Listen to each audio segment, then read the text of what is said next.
नमस्कार दोस्तों, career with Ashutosh channel में आप सभी का स्वागत करता हूं दोस्तों।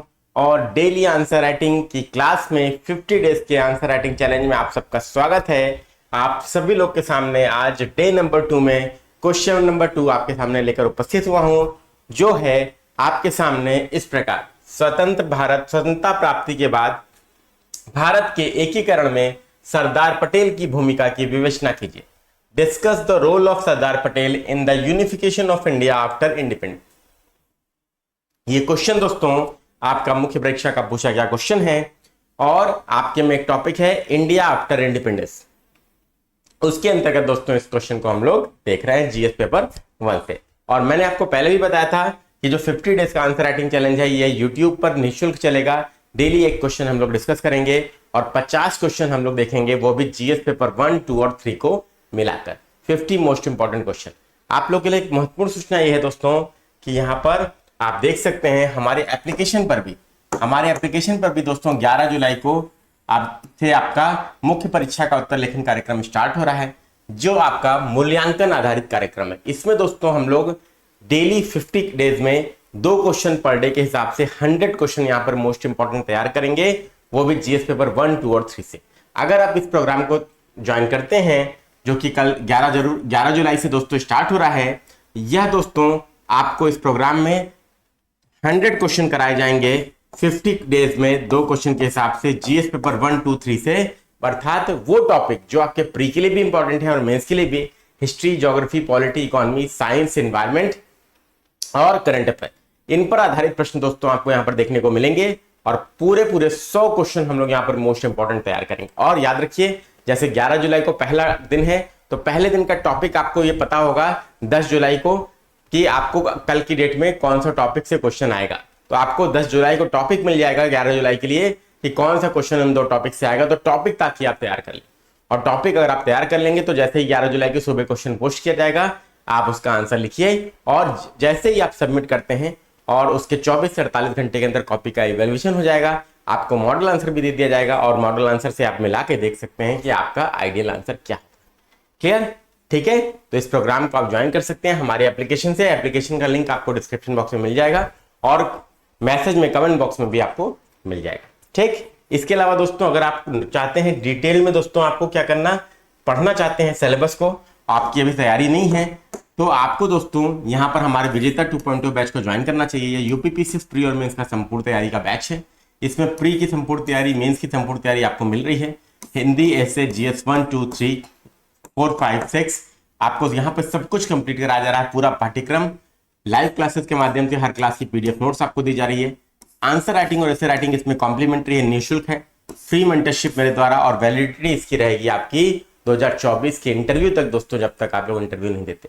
1 साल पूरा वैलिड रहेगा।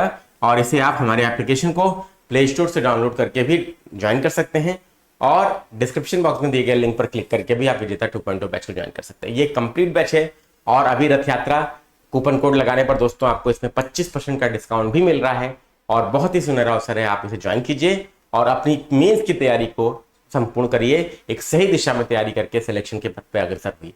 ठीक, चलिए अब हम लोग आ जाते हैं दोस्तों अपने क्वेश्चन पे।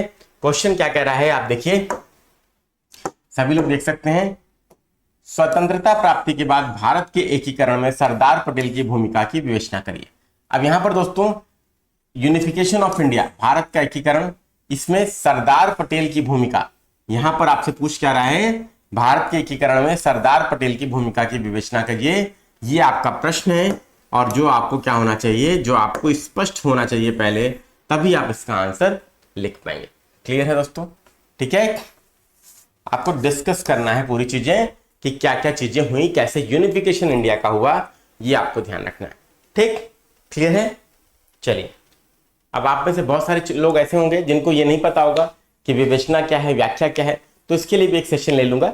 ठीक है, ऑलरेडी यूट्यूब पे मैंने बनाया है, लेकिन क्वेश्चन बाय क्वेश्चन आपको क्लियर होता जाएगा कि जिस क्वेश्चन में जैसा डिमांड है वैसा मैं आपको बताऊंगा और वैसा ही आप लोग लिखिए जरूर आंसर। कल एक क्वेश्चन कराया था, आज भी करा और पूरी प्लेलिस्ट बना दी है 50 डेज की।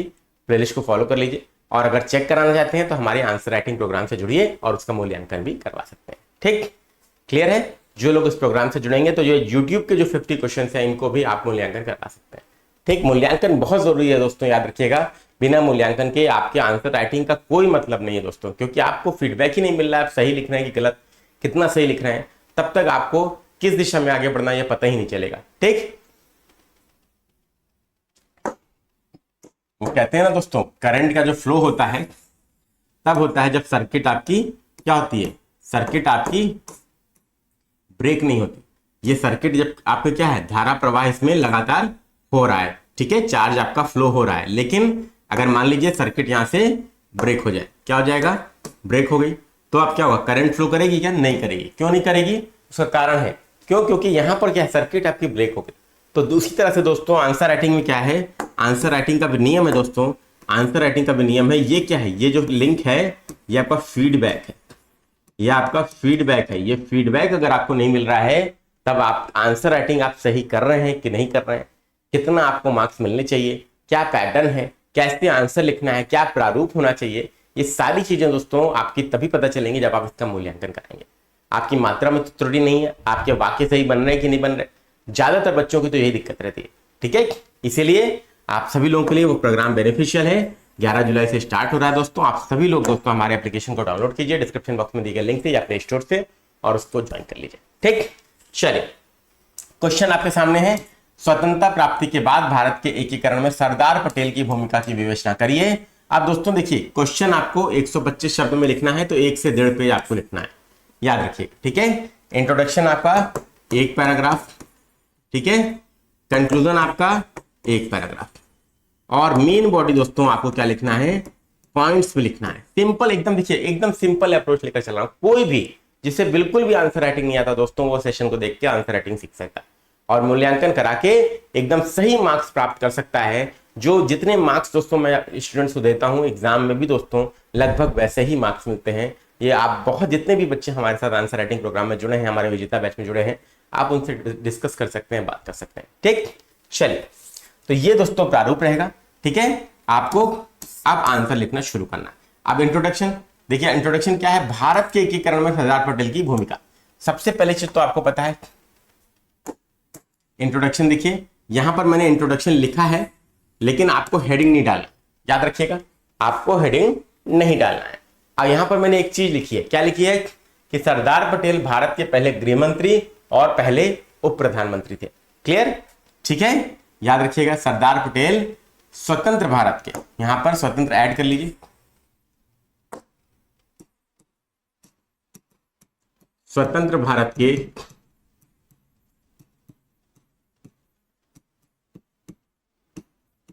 गृह मंत्री और उप प्रधानमंत्री थे। भारत कब आजाद हुआ दोस्तों, भारत को आजादी मिली 15 अगस्त 1947 को, लेकिन आजादी के साथ दोस्तों एक बहुत बड़ी त्रासदी भी भारत को झेलने को मिली, विभाजन की त्रासदी दोस्तों जो भारत को झेलने को मिली, ऐसा शायद ही विश्व में कोई देश होगा जो आजाद हुआ और भारत जैसा विभाजन का त्रासदी उसने देखा हो।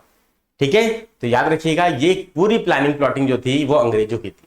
अंग्रेजों की जितनी कुटिल मानसिकता थी दोस्तों, वो उतनी कुटिल मानसिकता भारत में किसी की भी नहीं थी, विश्व में किसी की नहीं हो सकती। और ये ब्रिटेन इकलौता ऐसा देश है दोस्तों जिसने कुटिलता की पराकाष्ठा को टच कर लिया था। ठीक है, और आप सबको पता है दोस्तों, इतना छोटा सा द्वीपीय देश है, आप देखेंगे मानचित्र में यूरोप के जस्ट ऊपर, और उसने क्या किया, उसने पूरे लगभग विश्व पे शासन किया। ठीक है, याद रखिएगा, और केवल मानसिकता क्या थी कि अगर भारत एक रह जाएगा तो बहुत प्रोग्रेसिव हो जाएगा, क्योंकि सारा सिस्टम हम ही लोगों ने डेवलप किया है, हमसे भी आगे इंडिया चला जाएगा। इसीलिए कहीं ना कहीं दिमाग में ये विचार था कि भारत का विभाजन हो जाए दोस्तों तो ज्यादा अच्छा है। तो अंदर की बात तो लोग ये भी कहते हैं दोस्तों कि लॉर्ड माउंटबेटन जो आए थे विभाजन योजना लेकर, उनको भेजा ही इसलिए गया था भारत में कि भारत का विभाजन हो, ये वो इंश्योर कर सके। ठीक है, तो ये सारी चीजें आपको कोट नहीं करनी है, लेकिन आपको जाननी चाहिए, ये बात आपको ध्यान रखना है, क्योंकि इतिहास अपना हमें पता होना चाहिए, अपने देश के बारे में हमें पता होना चाहिए। ठीक, इसीलिए जो लोग पश्चिम का गुणगान करते हैं, पश्चिमी सभ्यता का गुणगान करते हैं, पश्चिम की ओर देखते हैं, यूरोप और अमेरिका को अच्छा मानते हैं, तो दोस्तों याद रखिएगा, ये आज भी दोस्तों ये अपने आप को सुप्रीम मानते हैं, भारत को क्या समझते हैं, भारत को कुछ महत्व ही नहीं देते। और यहां पर जितने भी लोग, मैं आपको सच बताऊं, आप देखेंगे भारत में, ऑल्दो हर देश में देखिए समस्याएं होती हैं, हम लोग को लगता होगा कि भारत में क्या है, संघर्ष ज्यादा है। संघर्ष इसलिए क्योंकि भारत क्या है, विकासशील देश है, ये सारे देश क्या है, विकसित है। और ब्रिटेन तो इंग्लैंड तो ऐसा देश है दोस्तों जिसने क्या किया, जिसने भारत को कितने वर्षों तक लूटा, आप सबको पता है दोस्तों, उसमें तो कहने की बात नहीं। ठीक, तो जब विभाजन हुआ दोस्तों, विभाजन के बाद एक दूसरा सबसे बड़ा चैलेंज था कि जब भारत आजाद हुआ तो उस समय भारत में कितनी रियासतें थी, 565 देसी रियासतें थी।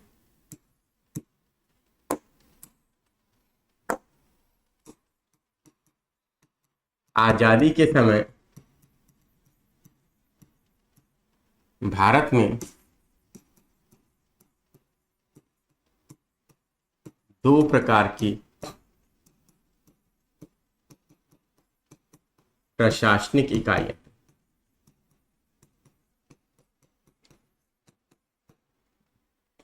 पहला ब्रिटिश प्रांत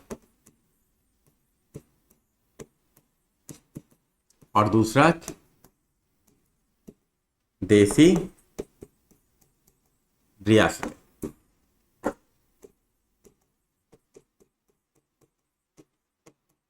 ठीक है, अब ब्रिटिश प्रांत जो थे दोस्तों एग्जैक्टली क्या थे, एग्जैक्टली दो ही प्रकार की थी, मुख्यतः विभाजन जो था वो दो ही प्रकार का था, ये आपको जानना चाहिए।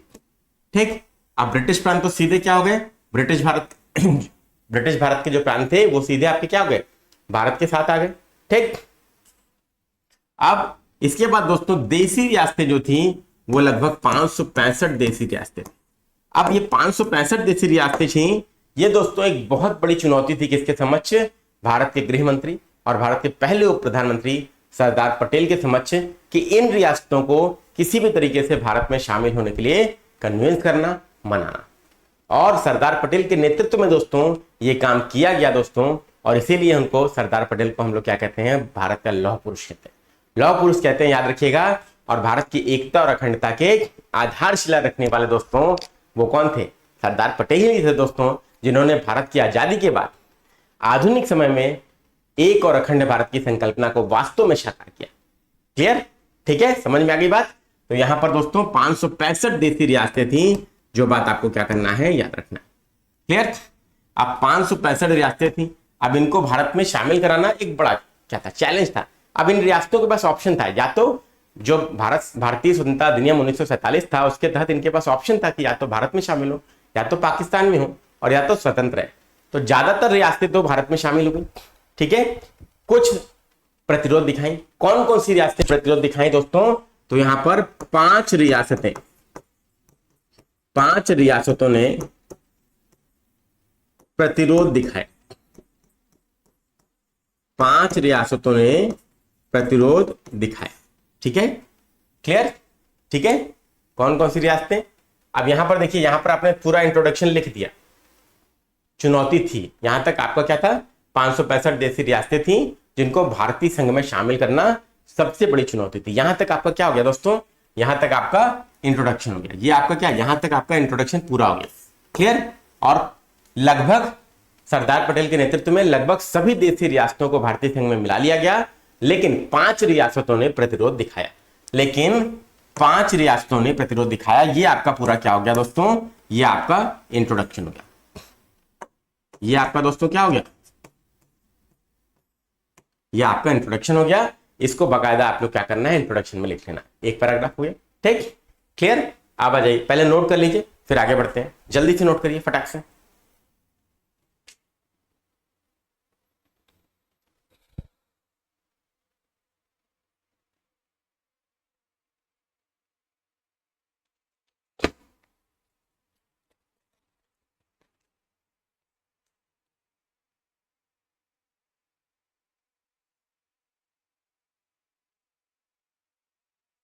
क्लियर, ठीक है, नोट हो गया आपका। अब बढ़ते हैं आगे। अब देखिए तो मेन बॉडी में दोस्तों क्या लिखना है, अब मेन बॉडी में दोस्तों कौन कौन सी 5 रियासतें थी, मेन बॉडी में आपको बता रहा हूं। प्रतिरोध दिखाया, प्रतिरोध में कौन कौन सी रियासतें थी, देखिए यहां पर 5 रियासतों ने प्रतिरोध दिखाया, इसमें लिख लीजिए, यहां पर आप मेंशन कर दीजिएगा, किंतु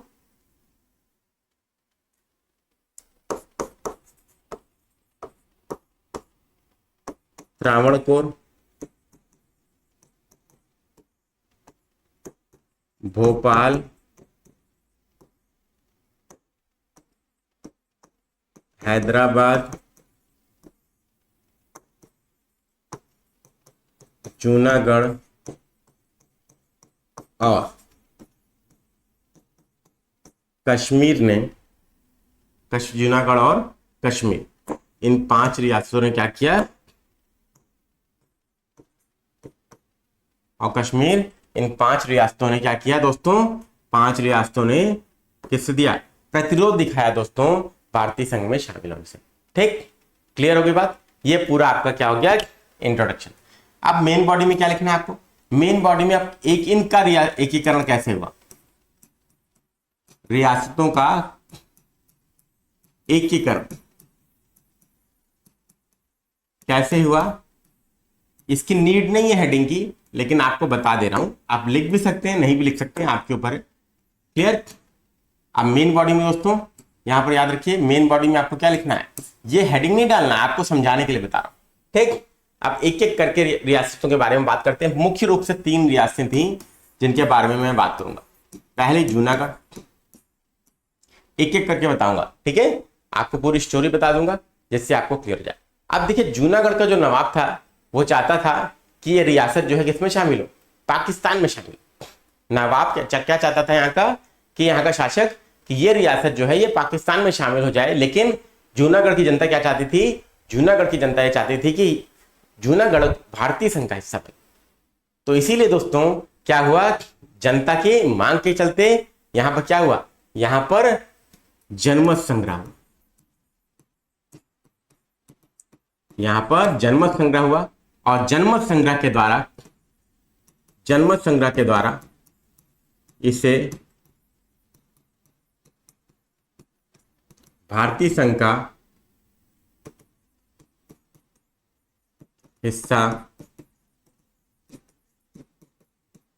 बनाया गया। ठीक, क्लियर हो गई बात। नेक्स्ट, हैदराबाद। इतना नोट करिए सभी लोग, फटाक से नोट करिएगा।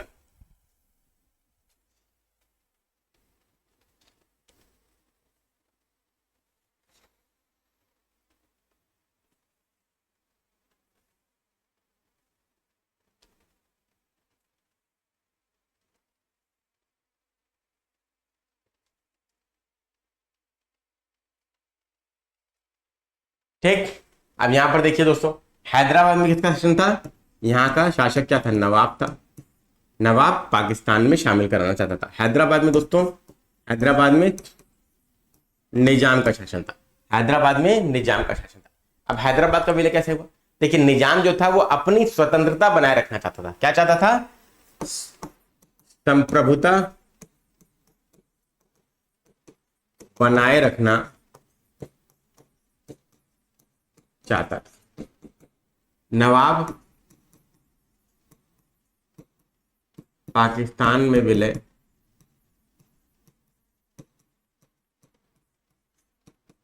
चाहता था।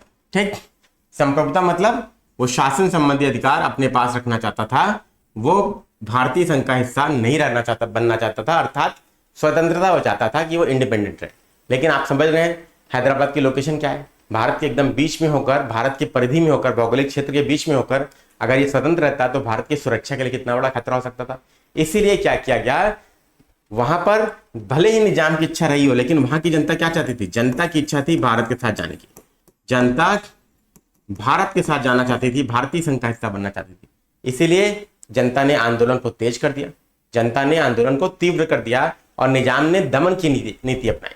निजाम ने दमन की नीति अपनाई और इसको देखते हुए भारत सरकार ने क्या किया, इसको देखते हुए भारत सरकार ने ऑपरेशन पोलो चलाया।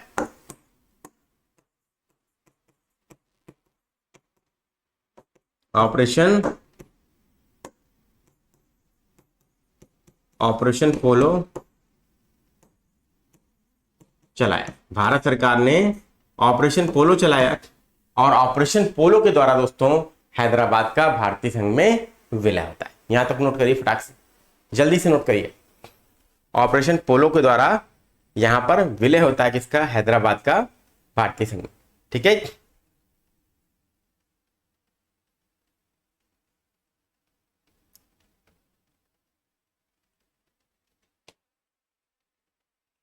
ठीक। अब ये ऑपरेशन पोलो क्या था, इसके तहत ऑपरेशन पोलो एक सैन्य अभियान था, इसके तहत भारतीय सेना हैदराबाद में प्रवेश कर गई और 18 सितंबर 1948 को निजाम ने आत्मसमर्पण कर दिया। ठीक है, 18 सितंबर 1948 निजाम का आत्मसमर्पण, निजाम का आत्मसमर्पण। और दोस्तों नवंबर 1949 में हैदराबाद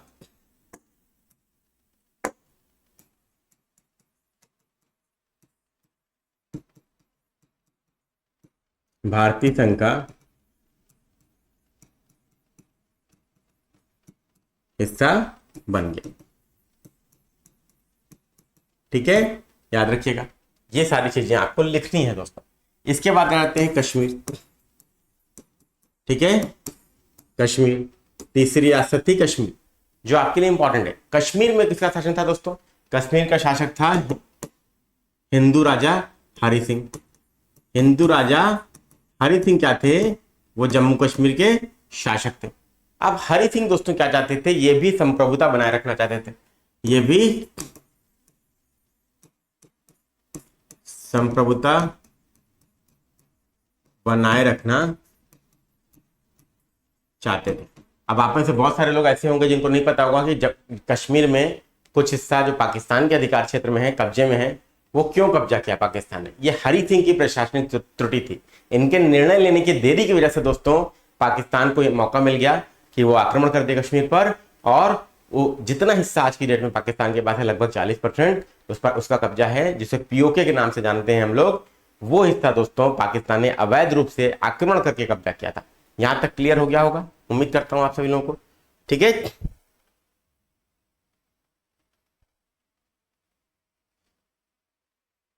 क्लियर। अब हुआ क्या दोस्तों? देखिए कश्मीर में यहां पे क्या था, यहां पे स्थिति थोड़ी बड़ी विचित्र थी। यहां पर शासक क्या थे? हिंदू थे। ठीक, लेकिन जनता क्या थी? जनता बहुसंख्यक मुस्लिम जनता थी, जनता बहुसंख्यक मुस्लिम आबादी थी। अब यहां पर हुआ क्या? ये संप्रभुता चाहते थे कि अपना इंडिपेंडेंट रहना चाहते थे, लेकिन हुआ क्या? पाकिस्तान ने आक्रमण कर दिया। अब पाकिस्तान ने जब आक्रमण कर दिया दोस्तों सेना के रूप में, पाकिस्तान ने जब कबायलियों के रूप में सेना को घुसेड़ दिया, कश्मीर में आक्रमण कर दिया, तब इन्होंने विवश होकर दोस्तों क्या किया? पंडित नेहरू से मदद मांगी, जो तत्कालीन भारतीय प्रधानमंत्री थे, और पंडित नेहरू के साथ दोस्तों विलय पत्र पर हस्ताक्षर किए। किस पर हस्ताक्षर किए? विलय पत्र पर हस्ताक्षर किए।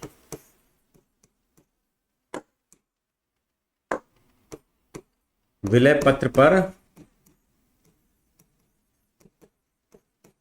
हस्ताक्षर किए। ठीक है, और ये विलय पत्र क्या है दोस्तों? ये विलय पत्र है आपका instrument of accession, instrument of accession कहलाता है इंग्लिश में। ठीक है, और इसके तहत पूरा का पूरा कश्मीर दोस्तों भारतीय संघ का हिस्सा है। 1% भी ना था पाकिस्तान का ना चाइना का। याद रखिएगा, एकदम क्लियर अपने दिमाग में। ये विलय पत्र हस्ताक्षर कब हुआ? 26 अक्टूबर 1947 को। और किसके बीच में हुआ? हरि सिंह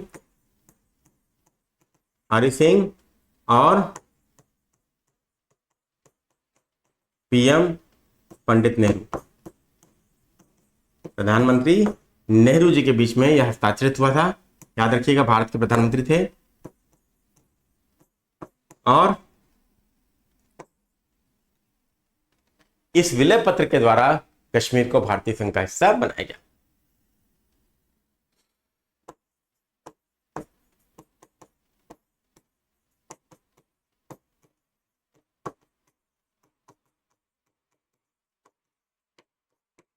इस प्रकार दोस्तों लगभग सभी देशी रियासतों को सरदार पटेल ने अपनी इच्छा शक्ति और प्रशासनिक क्षमता के द्वारा साम दाम दंड भेद की नीति अपनाकर भारतीय संघ का हिस्सा बना लिया। और 565 देशी रियासतों को दोस्तों हिस्सा बनाना बड़ी बात है, छोटी बात नहीं थी।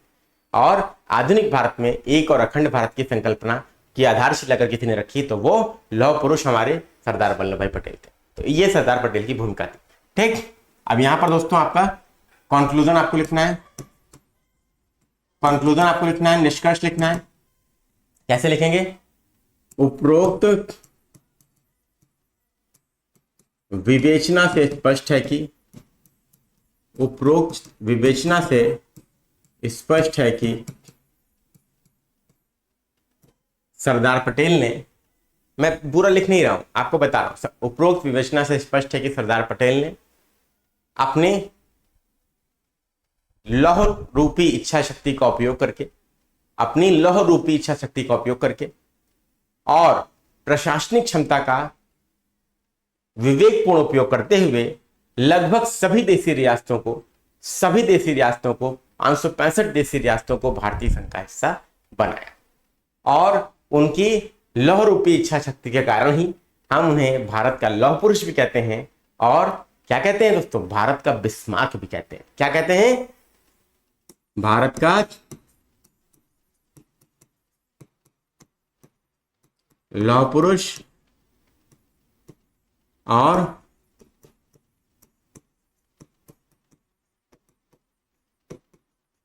भारत का बिस्मार्क भी कहते हैं। याद रखिएगा दोस्तों, इंपॉर्टेंट है आपके लिए।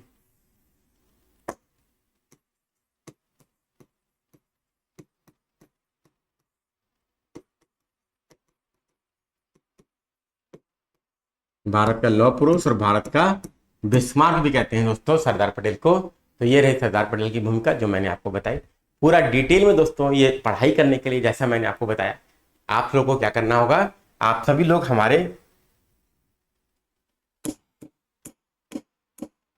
इस प्रोग्राम का हिस्सा बन सकते हैं, क्योंकि देखिए नॉलेज होता है तो अपने आप सेंटेंस बनते जाते हैं। अल्टीमेटली तो कंटेंट है ना, जब आपके पास कंटेंट है तो कोई दिक्कत नहीं, कंटेंट नहीं है तो प्रॉब्लम। तो आपको पूरी तैयारी करनी है, कहीं से भी कर लीजिए, हमारे यहाँ से भी कर सकते हैं। मैं पूरी जीएस पढ़ाता हूँ, GS 1 से GS 6 के आपको पूरा सिलेबस मिलेगा, ठीक है। GS 1, 2, 3 और 5, 6 के वो टॉपिक जो प्री और मेंस में कॉमन है उनको हम लोग प्री से पहले कंप्लीट कर लेंगे, ठीक है। याद रखिएगा 15 सितंबर तक। और इसके बाद हम लोग क्या करेंगे, इसके बाद हम लोग प्री पे फोकस करेंगे, MCQ टेस्ट सीरीज, और इसके बाद हम लोग क्या करेंगे, नवंबर में एथिक्स और हिंदी करके पूरा मेंस का सिलेबस कंप्लीट कर देंगे अलॉन्ग विद आंसर राइटिंग, ऐसे राइटिंग। इसके बाद आप दिसंबर जनवरी जबरदस्त तरीके से रिवीजन करिए, अपना टेस्ट सीरीज लगाइए, मेंस दीजिए, और इसी वर्ष दोस्तों एक सिलेक्शन लेके आप सिक्योर हो सकते हैं, ठीक सभी लोग। और जो लोग तैयार हैं दोस्तों, जो लोग तैयार हैं उनके लिए आंसर राइटिंग प्रोग्राम है, उस आंसर राइटिंग प्रोग्राम में भी जुड़ सकते हैं। और अगर आपको यूपी स्पेशल का भी आंसर राइटिंग प्रोग्राम चाहिए, ये GS 1, 2, 3 का है, GS 5, 6 का भी चाहिए, तो कमेंट बॉक्स में कमेंट करके जरूर बताइए।